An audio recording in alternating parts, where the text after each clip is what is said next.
Hello everyone. In this video we will discuss about optical activity, chirality and how we come to know which compound is optically active or not. So all these things we will cover in this video, right? So let's start with optical activity. Optical activity.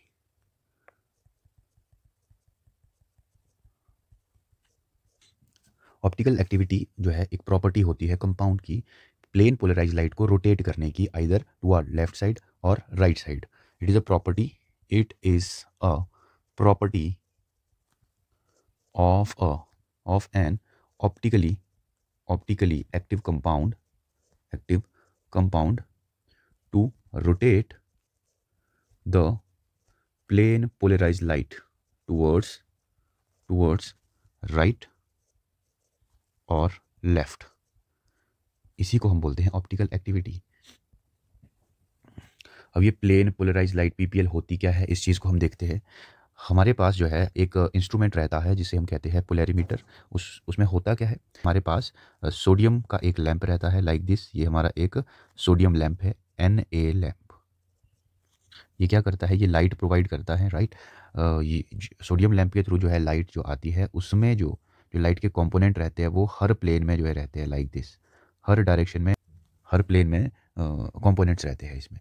अगर मैं इस light को जो sodium lamp से आई है इस light को पास करूँ किसी पोलैरीमीटर से, राइट. ये है हमारे पास कोई पोलैरीमीटर, यह है पोलैरीमीटर. इससे अगर हम इसे पास करवाते हैं तो जितने भी कंपोनेंट्स हैं लाइट के वो सारे के सारे किसी एक ही पर्टिकुलर प्लेन में रहते हैं like this.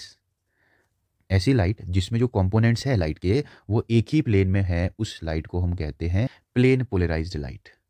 Plane polarized light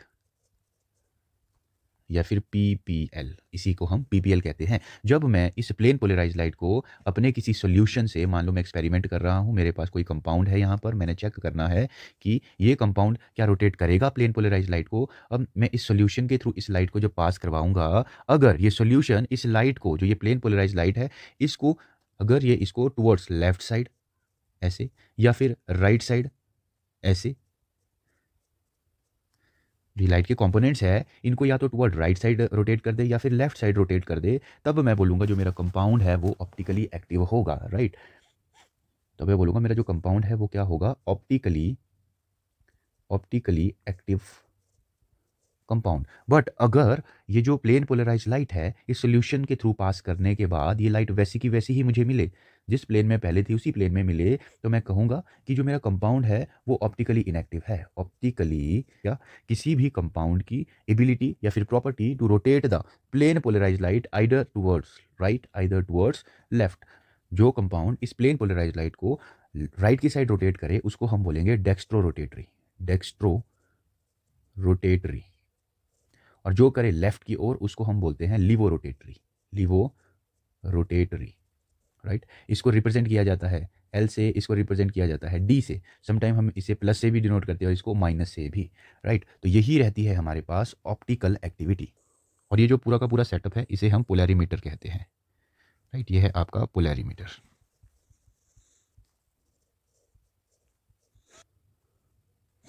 now how we come to know कि भाई जो हमारा कंपाउंड है वो ऑप्टिकली एक्टिव है या फिर ऑप्टिकली इनएक्टिव है. मैंने एक दो तरीका आपको बता ही दिया है ना, राइट. मैं आपको बता दूं अगर how to find optical activity, तो इसके लिए हमारे पास दो मेथड हो सकते हैं. एक है हमारा एक्सपेरिमेंटल मेथड और एक होगा आपका थ्योरेटिकल मेथड, राइट. अगर मैं बात करूं एक्सपेरिमेंटल मेथड की, तो जो हमने अभी ऊपर देखा कि मेरा कंपाउंड है, उस कंपाउंड को मैं पोलैरीमीटर में डालूंगा और मुझे पता चलेगा कि भाई वो कंपाउंड जो है रोटेट कर रहा है क्या राइट साइड या फिर लेफ्ट साइड को, तो उसके थ्रू जो है मैं बता सकता हूं कि मेरा कंपाउंड ऑप्टिकली एक्टिव है या नहीं. बट हम हमेशा ही जो है एक्सपेरिमेंटल मेथड को अप्लाई नहीं कर सकते हैं to find out optical activity. Why यार, हम बार बार तो अब जाएंगे नहीं सेटअप के पास, हम एक्सपेरिमेंट करने तो बार बार जाएंगे नहीं. तो हम जो है एक थियोरेटिकल मेथड भी हमारे पास होता है to check the optical activity. वो मेथड क्या है, हमारे याद रखना हमारे पास कुछ स्टेप्स है. पहला स्टेप है हमारा क्या, asymmetrical carbon must be present. Asymmetrical carbon must be present. Asymmetric बोलो या फिर कायरल बोल दो आप, कायरल कार्बन, थोड़ा सा डिफरेंस होता है इसमें, है ना, बट हम देखते हैं, चलेगा, आने कायरल कार्बन भी चलेगा। सेकंड स्टेप में हम देखेंगे कि जो प्लेन ऑफ सिमेट्री POS है वो एब्सेंट होनी चाहिए, प्लेन ऑफ सिमेट्री वहाँ पे नहीं होनी चाहिए। सेकंड, थर्ड केस में मान लो इन केस अगर प्लेन ऑफ सिमेट्री है तो अब आप चेक करेंगे कहीं उस कंपाउंड में सेंटर ऑफ सिमेट्री तो नहीं है, तो सेंटर ऑफ सिमेट्री भी एब्सेंट होनी चाहिए। अगर ये तीनों कंडीशन फुलफिल हो रही है, तीनों ही कंडीशन अगर फुलफिल हो रही है, तो हम कहेंगे क्या कि जो मेरा कंपाउंड है वो है आपका optically active, optically active compound, right. Asymmetric carbon हम कैसे चेक करते हैं, क्या रहता है वो हम देखते हैं, नहीं, राइट। एसिमेट्रिक या फिर कायरल कार्बन, कायरल कार्बन क्या होता है, या फिर एसिमेट्रिक कार्बन क्या होता है? ऐसा कार्बन जिसके अराउंड सारे के सारे जो ग्रुप्स है ना वो अलग अलग हो, यानी 4 हमें पता है, वी नो दैट कार्बन जो है वो 4 बॉन्ड बनाता है और 4 के 4 जो है वो डिफरेंट होने चाहिए, 4 different groups must be present, must be present. अगर ऐसा है तो हम उस कार्बन को कायरल कार्बन बोलेंगे। फॉर एग्जांपल कार्बन है, यहाँ पर ए है, ये मेरा बी है, ये मेरा सी है, ये मेरा डी है, तो इसे मैं कायरल कार्बन कह सकता हूँ और कायरल कार्बन को हम स्टार से भी रिप्रेजेंट करते हैं, राइट। नेक्स्ट हम देखेंगे कि भी प्लेन ऑफ सिमेट्री हमें कैसे चेक करनी है, how we check plane of symmetry, right. Plane of symmetry को हम कैसे चेक करेंगे? आपने क्या करना है, आपने एक प्लेन डालना है किसी मॉलिक्यूल में। फॉर एग्जाम्पल हमारे पास है ये वाटर, आप क्या करेंगे, एक प्लेन डालोगे, ऐसा प्लेन डालोगे जो इस ऑक्सीजन को कट करते हुए जाएगा ऐसे करके। अगर ये जो प्लेन डालने पर ये जो मॉलिक्यूल है ये 2 इक्वल हाफ्स में बाइसेक्ट हो जाए तो हम बोलेंगे यहाँ पर प्लेन ऑफ सिमेट्री प्रेजेंट है। और आप देख भी पा रहे हो, अगर मैं एक जो है प्लेन ऐसे करके डालूँ यहाँ पर, ये वाला हाइड्रोजन एग्जैक्टली इसको रिफ्लेक्ट करेगा, है ना। तो अगर एक प्लेन डालने पर जो मेरा मॉलिक्यूल है वो बाइसेक्ट हो जाए, है ना, bisects into 2 equal halves, 2 equal halves, तो मैं कहूँगा कि उसमें प्लेन ऑफ सिमेट्री प्रेजेंट है। अगर उसमें प्लेन ऑफ सिमेट्री प्रेजेंट हुई तो ऑप्टिकली इनएक्टिव हो जाएगा, राइट, ऑप्टिकली इनएक्टिव। तो ये जो मेरा वाटर है ये ऑप्टिकली इनएक्टिव है क्योंकि इसमें प्लेन ऑफ सिमेट्री प्रेजेंट है, बट इसके पास तो कायरल सेंटर ही नहीं है, तो ये तो ऑब्वियसली गया। फिर हम अभी देख रहे हैं कि प्लेन ऑफ सिमेट्री हमने कैसे चेक करनी है। फॉर एग्जाम्पल आपके पास है बेंजीन, ये है हमारा बेंजीन, आप क्या करेंगे, एक प्लेन जो है आप ऐसे करके पास करेंगे इसके थ्रू, ये आप देखेंगे कि ये इक्वल हाफ्स में कट जाएगा, ये वाला हाफ जो है इसको एग्जैक्टली जो है बाइसेक्ट, मतलब ये दोनों एक दूसरे को रिफ्लेक्ट करेंगे, मिरर इमेज सी बन जाएगी। फॉर एग्जांपल मैं क्या करता हूँ, एक प्लेन जो है डालता हूँ ऐसे करके, आपको दिखेगा कि ये जो बेंजीन है 2 इक्वल हाफ्स में कट जाएगा, मतलब इसमें भी प्लेन ऑफ सिमेट्री प्रेजेंट है। नेक्स्ट देखो हमारे पास है नेप्थलीन, यहाँ पर ये है नेप्थलीन। अगर आप एक प्लेन ऐसा डालें ये वाला, तो आप देखेंगे कि ये जो प्लेन है ये इसको 2 इक्वल हाफ्स में डिवाइड कर रहा है। आप ऐसा भी प्लेन डाल सकते हैं और आप एक प्लेन ऐसा भी डाल सकते हो, ये वाला प्लेन, तो ये भी इसको 2 इक्वल हाफ्स में डिवाइड कर ही लेगा, तो यहाँ पर भी प्लेन ऑफ सिमेट्री प्रेजेंट है। तो ऐसे करके हम चेक करते हैं plane of symmetry, right. Next हम देखते हैं कि भाई हमने सेंटर ऑफ सिमेट्री कैसे चेक करनी है। सेंटर ऑफ सिमेट्री 180 डिग्री पे चलने पर अगर आपको सेम ग्रुप मिले तो हम बोलेंगे कि भाई वो वहाँ पर सेंटर ऑफ सिमेट्री प्रेजेंट है, राइट।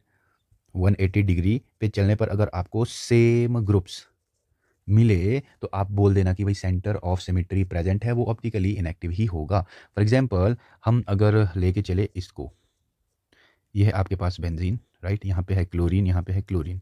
आपने क्या करना है, सेंटर ढूंढ लो इसका, ये यहाँ से 180 डिग्री पे चलो, आपको क्लोरीन दिखेगा, नीचे को आओ क्लोरीन, तो मतलब यहाँ पे क्लोरीन मिल रहा है। चाहे आप ऐसे चलेंगे तब भी आपको सेम ग्रुप मिलेगा, चाहे आप ऐसे चलेंगे फिर भी सेम ग्रुप मिलेगा, मतलब यहाँ पर सेंटर ऑफ सिमेट्री प्रेजेंट है। अगर सेंटर ऑफ सिमेट्री प्रेजेंट हुई तो वो ऑप्टिकली इनएक्टिव ही होगा, राइट। तो हमने अभी ये जो कंडीशन हमने ऊपर देखी कौन कौन सी, कि एसिमेट्रिक कार्बन होना चाहिए, plane of symmetry, centre of symmetry, हमने अभी ये चेक कर दी, हमने ये सीख लिया कि इनको कैसे चेक करना है, राइट। अब हम क्वेश्चंस देखेंगे, कुछ क्वेश्चंस देख लेते हैं। हमने चेक करना है कि क्या ऑप्टिकली एक्टिव है कंपाउंड या नहीं। फॉर एग्जांपल वी हैव ये कंपाउंड, यहाँ पर पीएच है, ये पीएच है, यहाँ पर है bromine, right, this one is also bromine we have here. आपको चेक करना है कि क्या ये ऑप्टिकली एक्टिव है या नहीं। तो आपको क्या करना है, सबसे पहले इसको फिशर फॉर्म में कन्वर्ट कीजिए, आप ऐसे नहीं बता पाएंगे, राइट। आपको सबसे पहले इसको फिशर फॉर्म में कन्वर्ट करना होगा। जो फिशर फॉर्म में आप कन्वर्ट करोगे इसे, तो ये आपके पास कैसा दिखेगा, वही सेम मेथड हमने अप्लाई करना है। सबसे पहले आप क्या करो, इसको रोटेट कर दो, राइट, इसको आपने 90 डिग्री पे रोटेट कर देना है ऐसे करके। उसके बाद जो है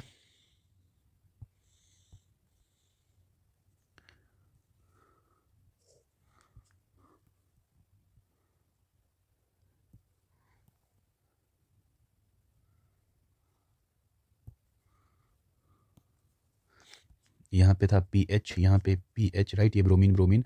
अब हमें पता है कि यहाँ पर भी तो हाइड्रोजन होगा ही ना, यहाँ पर डैश में हाइड्रोजन होगा, यहाँ पर भी डैश में हाइड्रोजन होगा। हम ऑलरेडी पढ़ चुके हैं, अगर एंगल इस तरह का होता है तो जो वेज वाला होता है हम उसको लेफ़्ट साइड को खींचते हैं, अगर एंगल इस तरह का होता है जो आपका वेज वाला होता है उसको हम राइट साइड को खींचते हैं। That we have already discussed. तो इसकी जो फिशर फॉर्म पड़ेगी, ये वाला इस साइड को खींचेगा, ये वाला इस साइड को, इसकी जो बनेगी PH, राइट। यहाँ पे आया ये ब्रोमीन और यहाँ पे आया आपका ये ब्रोमीन और हाइड्रोजन ये, हाइड्रोजन ये। तो आपने करना क्या है जी, आपने चेक, हमने किया था इसको 90 डिग्री पे रोटेट और ये बनी आपकी फिशर फॉर्म, राइट। तो आपको चेक करना क्या है, सबसे पहले देखो क्या कायरल सेंटर है। जी हाँ, यहाँ पर एक कायरल सेंटर है, यहाँ पर दूसरा कायरल सेंटर है, मतलब एसिमेट्रिक सेंटर प्रेजेंट है। अब नेक्स्ट देखो क्या प्लेन ऑफ सिमेट्री है कहीं। अगर आप एक प्लेन ऐसा डाले तो क्या ये दो इक्वल हाफ में कटेगा? जी नहीं। आप किसी भी तरह का प्लेन डालिए, ये आपका इक्वल हाफ में नहीं कटेगा। मतलब यहाँ पर आपका एसिमेट्रिक सेंटर है, यहाँ पर प्लेन ऑफ सिमेट्री एब्सेंट है। अब आप चेक करेंगे क्या सेंटर ऑफ सिमेट्री तो नहीं है यहाँ पर। सेंटर ऑफ सिमेट्री बोले तो हमने क्या करना है, 180 डिग्री पे चलने पर हमें सेम ग्रुप मिलना चाहिए। हम चलेंगे, इधर को मिलेगा जी, इधर को चलेंगे PH मिलेगा, इधर को चलेंगे ब्रोमीन मिलेगा, इधर को चलेंगे ब्रोमीन मिलेगा, इधर को हाइड्रोजन, इधर को हाइड्रोजन, मतलब यहाँ पर सेंटर ऑफ सिमेट्री प्रेजेंट है। अगर सेंटर ऑफ सिमेट्री प्रेजेंट हुई तो ये जो है आपका ऑप्टिकली इनएक्टिव हो जाएगा। सेंटर ऑफ सिमेट्री चेक करने का एक तरीका तो ये है कि भाई 180 डिग्री पे देखो कि आपको अलग अलग सेम ग्रुप मिल रहे हैं कि नहीं मिल रहे हैं। अगर मिले तो ऑप्टिकली इनएक्टिव, मतलब उसमें सेंटर ऑफ सिमेट्री होगी तो वो ऑप्टिकली ऑब्वियसली इनएक्टिव होगा। अगर नहीं उसमें सेंटर ऑफ सिमेट्री हुई तो वो ऑप्टिकली एक्टिव होगा। और एक तरीका क्या होता है, आप उस मॉलिक्यूल को ही 180 डिग्री रोटेट कीजिए।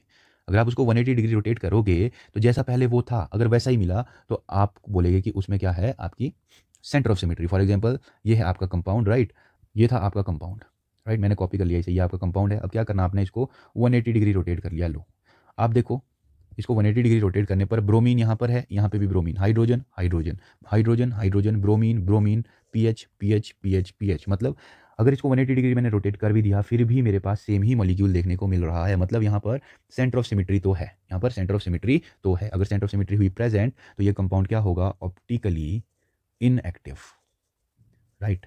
ये रोटेट ही नहीं करेगा प्लेन पोलराइज्ड लाइट को। ठीक है, नेक्स्ट क्वेश्चन हम देखेंगे। फॉर एग्जाम्पल हमारे पास है ये, यहाँ पर अब PH है, ये PH है, इधर है आपका ब्रोमीन। अब यहाँ पे जो ब्रोमीन है ना वो डैश में है ब्रोमीन। तो सेम तरीका है जी, सेम मेथड है इसको करने का, आप कर सकते हैं। 90 डिग्री इसको सबसे पहले रोटेट कीजिए। आप इसको 90 डिग्री रोटेट करेंगे ऐसे करके,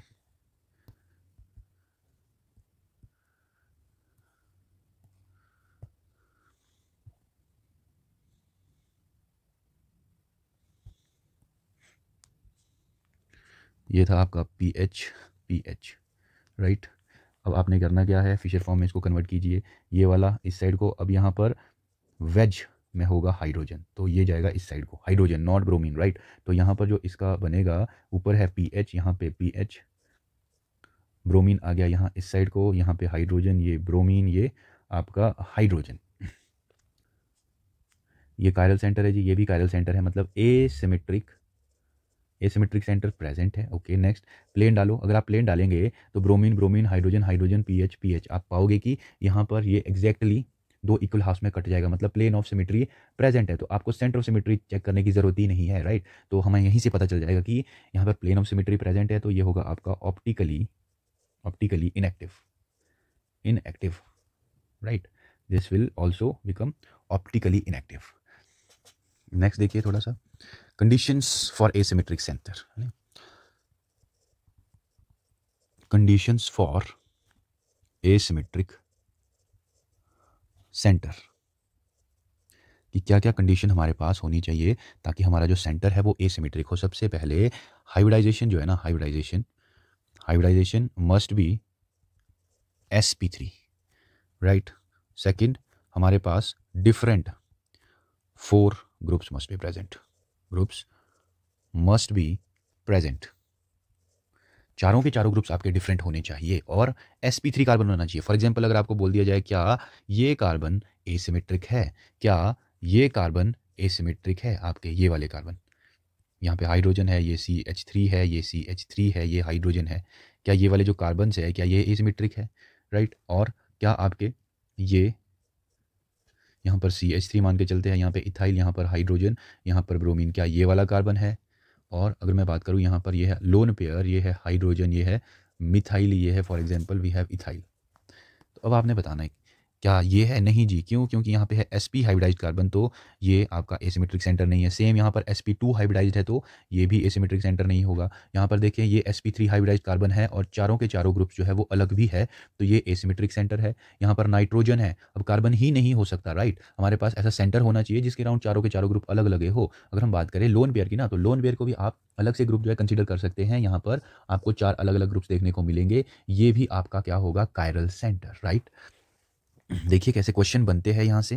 जैसे हमारे पास एक क्वेश्चन है कि हम आपने बताना है, आपके पास गिवन ऑप्शन है नीचे ये OH, ये हाइड्रोजन, यहाँ पर CH3, ये भी CH3, दूसरा है आपका ये OH, तीसरा है आपका OH, चौथा है आपके पास दिस, यहाँ पर OH है आपका वेज में और H है आपका डैश में। आपने बताना है कि भाई इन में से कौन सा कायरल सेंटर है, कौन सा कायरल सेंटर नहीं है, या फिर कौन सा एसिमेट्रिक सेंटर है, कौन सा एसिमेट्रिक सेंटर नहीं है। आप चेक करो 4 डिफरेंट ग्रुप, क्या sp3 है? जी हाँ sp3 है, यहाँ पे भी sp3 है, ये भी sp3 है और ये वाला कार्बन भी sp3 है, तो sp3 हाइब्रिडाइज तो सारे ही है। आपने चेक करना है different group must be present, तो चारों के चारों ग्रुप जो है वो अलग होने चाहिए आपके पास। तो आप अगर चेक करेंगे यहाँ पे मिथाइल मिथाइल मतलब ये तो नहीं है। यहाँ पे देखो, यहाँ पर मिथाइल है, ये इथाइल है, राइट? यहाँ पर एक हाइड्रोजन भी होगा ऑब्वियसली, तो यहाँ पर ये जो है आपका कायरल सेंटर है, तो हम इसको स्टार करके लिख सकते हैं यहाँ पे। बट अगर मैं इसकी बात करूँ यहाँ पर, राइट, इसकी बात, यहाँ पर OH है, एक यहाँ पे हाइड्रोजन लगा होगा, इस साइड को भी इथाइल है, इस साइड को भी इथाइल है,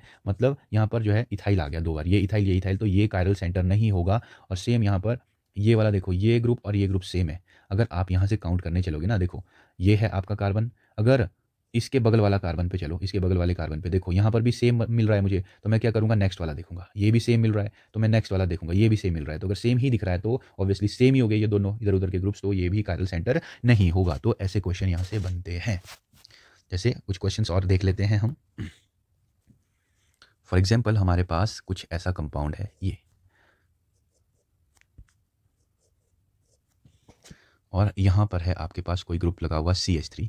आपको पूछा जा रहा है कि इसमें बताओ टोटल कितने कायरल सेंटर है। तो आप अगर गौर से देखेंगे, एक तो ये कायरल सेंटर है, एक ये है, और आपके पास एक ये 3 कायरल सेंटर आपको यहाँ पर देखने को मिलेंगे, राइट? क्यों है 3? ऑब्वियसली यहाँ पर ये तो है ही। क्यों है ये? क्योंकि यहाँ पर अगर आप गौर से देखेंगे, एक ग्रुप ये हो गया, दूसरा ग्रुप देखो ये हो गया, तीसरा ग्रुप ये हो गया, चौथा ग्रुप हाइड्रोजन होगा ही ऑब्वियसली। यहाँ पर 1 2 3 और ये डिफरेंट है। यहाँ से चलो आप, ये आपका सेंटर है, यहाँ से चलो, यहाँ पे आपको कार्बन दिखेगा और ये कार्बन फर्दर CH3 और इसके साथ जुड़ा हुआ है, जबकि नीचे को चलने पर आपको देखोगे ये वाला जो कार्बन है ये CH2 और CH2 इसके साथ जुड़ा होगा यहाँ पर, राइट, रिंग वाले के साथ। अब मैं इसकी बात करूँ तो ये सिर्फ एक ही कार्बन के साथ जुड़ा हो रहा है, एक यहाँ पर हाइड्रोजन भी होगा, तो ये कायरल सेंटर है। सिमिलरली ये भी कायरल सेंटर है।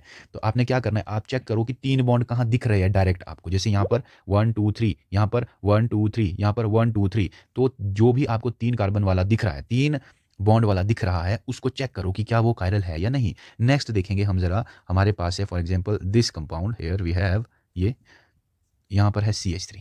आपने बताना यहाँ कितने कायरल सेंटर हो गए। आपने चेक करना कि भाई जो कार्बन है ना, किस कार्बन ने 3 बॉन्ड बनाए हुए। एक कार्बन यहाँ पे 1 2 3, 1 2 3, 1 2 3, चेक भी कर लेना कि कहीं वो सेम ग्रुप तो नहीं आ रहा है, राइट? तो ये आपके पास यहाँ पर 3 एसिमेट्रिक सेंटर या 3 कायरल सेंटर हो गए। नेक्स्ट हम देखेंगे जरा, हमारे पास कुछ ऐसा करके है, ये है हमारा मॉलिक्यूल, राइट, ये हो गया, और यहाँ पे है डबल बॉन्ड, यहाँ पे है ऐसे, और इधर है OH। अब हम देखते हैं कि इस कंपाउंड में कितने कायरल सेंटर है। तो सबसे पहले हम चलेंगे यहाँ से, 3 बॉन्ड यहाँ पे इसने बनाए हैं, तो चौथा हाइड्रोजन होगा, ये भी है। नेक्स्ट यहाँ पे देखेंगे ये कौन सा है जी, ये है sp2 हाइब्रिडाइज, तो ये नहीं होगा, sp3 हाइब्रिडाइज होना चाहिए, राइट? ये भी है आपका, ये भी होगा आपका, राइट? ये भी होगा, ये भी होगा, ये भी होगा, ये भी होगा, और ये भी होगा। तो 1 2 3 4 5 6 7 8, तो 8 एसिमेट्रिक सेंटर है हमारे पास यहाँ पे। अगर मैं बात करूँ ग्लूकोज की, फॉर एग्जांपल हमारे पास है CHO, CH2OH, OH OH H OH, यहाँ पर H, यहाँ पर OH, ये H, ये H। इसको भी मैं खोल के लिख लूँ अगर, C डबल बॉन्ड OH। तो आपको देखना है कि भाई कितने यहाँ पर कायरल सेंटर है या एसिमेट्रिक सेंटर है। ये 1 है, ये 2 है, ये 3 4 5 6 कार्बन चेन, ओके। तो अगर आप देखेंगे फर्स्ट वाले कार्बन को सबसे पहले, क्या ये एसिमेट्रिक सेंटर है? ये एसिमेट्रिक सेंटर नहीं है। क्यों? क्योंकि एसिमेट्रिक सेंटर के लिए तो हमारे पास sp3 होना अनिवार्य था ना। ये क्या है? sp2 हाइब्रिडाइज्ड, तो ये तो नहीं हो सकता जी। नेक्स्ट यहाँ पर अगर आप देखेंगे, ये हमारे पास एक ग्रुप है, ये दूसरा ग्रुप है, ये तीसरा ग्रुप है, राइट। और ये जो बड़ा ग्रुप आप देख पा रहे हो ये आपका चौथा ग्रुप है। तो यहाँ पर 4 डिफरेंट ग्रुप है, तो ये आपका कायरल सेंटर हो जाएगा, राइट। ये कायरल सेंटर हो जाएगा। नेक्स्ट ये भी होगा, ये भी होगा, ये भी होगा, आप चेक करके देखेंगे। बट अगर आप सिक्स्थ वाले को देखें, ये है आपका CH2OH, तो यहाँ पर 2 हाइड्रोजन्स आ गए हैं, राइट। तो ये कायरल सेंटर नहीं है, तो यहाँ पर 4 ही आपको कायरल सेंटर या फिर एसिमेट्रिक सेंटर देखने को मिलेंगे, राइट। तो ऐसे हम चेक करते हैं कायरल सेंटर। आई होप आप एसिमेट्रिक सेंटर या कायरल सेंटर या फिर ऑप्टिकली एक्टिव कौन कंपाउंड है, ऑप्टिकली एक्टिव कौन कंपाउंड नहीं है, ये सब चीज़ें जो है निकालना सीखे होंगे। Thank you very much.